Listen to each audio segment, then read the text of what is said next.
Or what? They're leaning into woke. Hardcore. They're petrified of some kind of backlash. Nobody wants a movie about true love. What kind of woman do we want out there seeking true love, Eliana? The outrage. I wanted my money back. It was very disappointing. They are pretending like Rachel Zegler is the first of them all when she looks like Lord Farquaad in the film. Every way that Disney changed the story, it changed it for the worse. The new Disney boss babe, who is Rachel Zegler, the inverse of happy. So she comes off as an insufferable, whiny brat. No one on the right side of America can stand the star of this movie. Rachel Zegler, like so many kids raised on TikTok, she's all for infantata is the only global solution. So apparently, according to them and according to the writers of Snow White, women can't even want to be in love anymore. Now, I'm guessing that she's not married. I'm guessing that she doesn't have kids. The movie is a complete disaster, by the way. Rachel Zegler, she's an...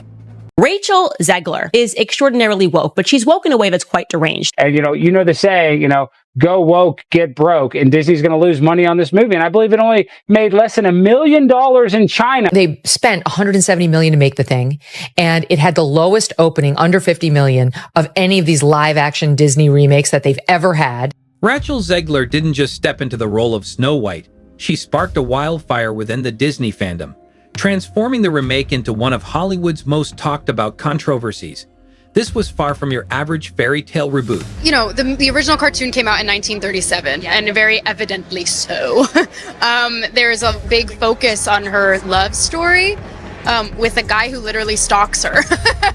Weird. She's not going to be safe with the prince, and she's not going to be dreaming about true love. Oh my God. From the very beginning, it was clear this wasn't going to be the nostalgic Disney tale fans had grown up with. It all kicked off when Rachel Zegler, the rising star from West Side Story, was cast as the iconic Snow White.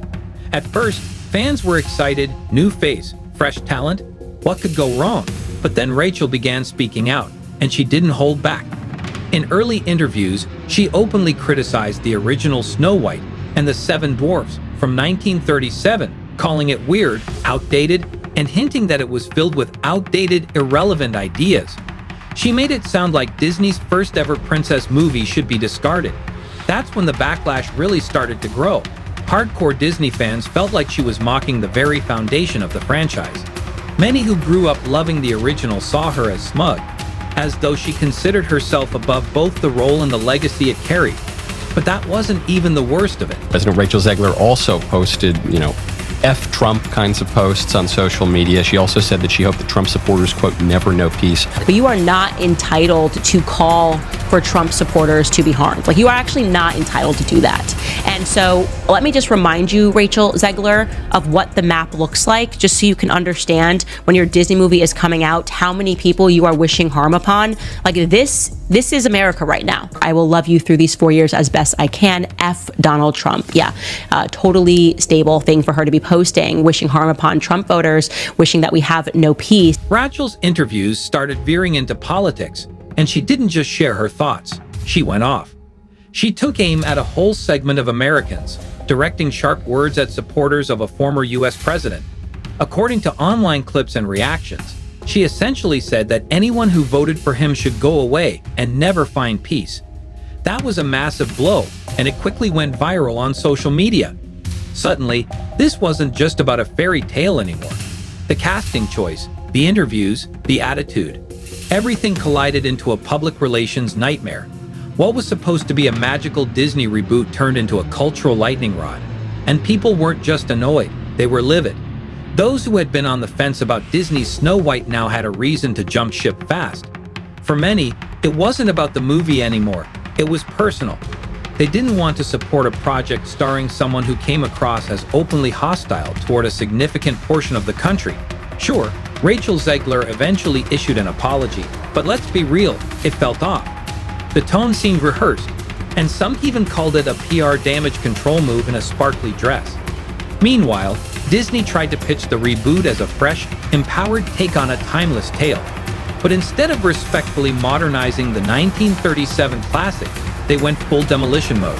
The heart of the story was gone, and the magic fizzled out. And they postponed the release of this thing, Ben, for a year because their star, Rachel Zegler, was so unlikable, told all Trump supporters that they could off, excuse me, but she did. That was just in November. They didn't even know she was going to do that one. Zegler herself seemed proud of the changes, boasting in multiple interviews about cutting the romance and ditching the love story altogether.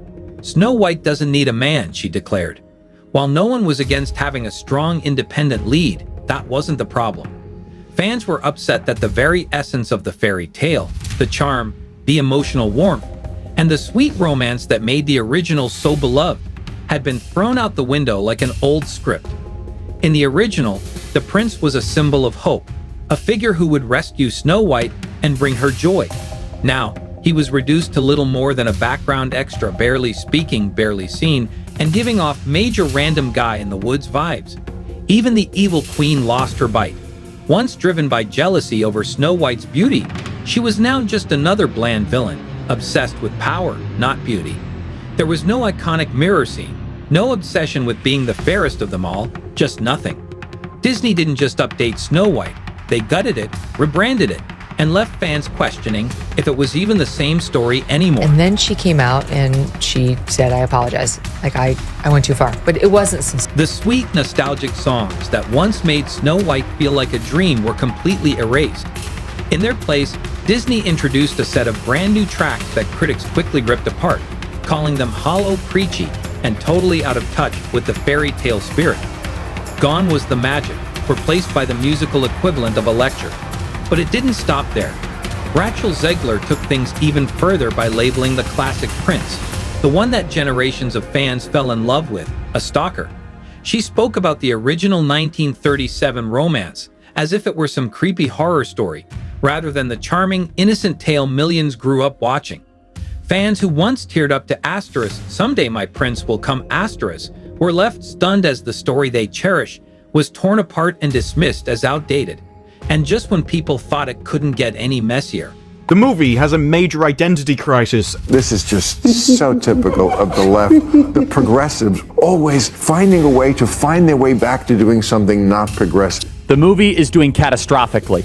They spent $300 million, and it currently has a 2.2 out of 10 rating on IMDb. I sat through the whole thing. This was really bad. It was extremely leftist on every political dimension: racial politics, sexual politics, class politics, regime politics. Its narrative was cowardly. It was just awful. It's got extra musical numbers that are incredibly unnecessary that really add to that runtime. And let me go ahead and let you know that they're absolutely atrocious. Disney deleted Someday My Prince Will Come and made a modernized feminist alternative. They say all you have to do to make your wish come true is let it echo, echo, echo, echo. It's awful, generic.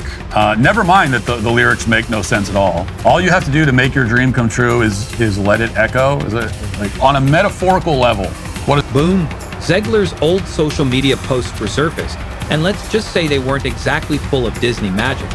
In these now viral tweets and videos, she mocked Trump supporters, calling them all sorts of nasty names, and even wishing them a life without peace.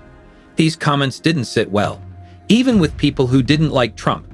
The tone was too harsh, too personal, and too hostile. When you're starring as a Disney princess, insulting millions of families with diverse political views is definitely not the best move. As the backlash grew, Disney went into full panic mode. The marketing machine kicked into overdrive, scrambling to protect the brand. PR teams worked tirelessly to clean up the mess, pushing softer press angles and trying to polish Zegler's image. But Zegler wasn't having it. Instead of dialing it back, she doubled down in interviews, making it clear she wasn't apologizing for her views. I stand by my convictions, she insisted time and time again. While standing firm on your beliefs is one thing, doubling down in the middle of a PR disaster is a whole different game. It turned what should have been a fairy tale comeback into a reputation nightmare, and the internet wasn't letting it slide. Social media wasn't done with Rachel Zegler, far from it. Screenshots, quotes, and old interviews kept resurfacing, fueling the backlash. One viral tweet summed up the mood perfectly. She hates half of us and expects us to buy her movie tickets. That post didn't just get likes, it sparked full-on boycott campaigns across TikTok, X, YouTube, and beyond. People weren't just annoyed anymore, they were done. And when the film finally hit theaters, the numbers were disastrous. That opening weekend wasn't just bad. It was humiliating for a Disney princess movie. And the drama didn't stop with Zegler. The million-dollar question now was, can Disney and Rachel Zegler learn from this? Tossing aside your core fanbase and mocking a story that shaped childhoods around the world doesn't exactly scream happily ever after. So, what do you think? Could this movie have been saved with a more faithful script, or was it doomed the moment Zegler started throwing shade at the original? Was it the casting, the writing, or a mix of both? Drop your thoughts in the comments. I really want to hear what you think. And hey, if you're into raw takes, deep dives, and no-filter breakdowns of pop culture chaos, don't forget to like, subscribe, and hit that notification bell so you never miss what's coming next. Trust me, this was just the beginning. More wild stories are on the way. See you in the next one.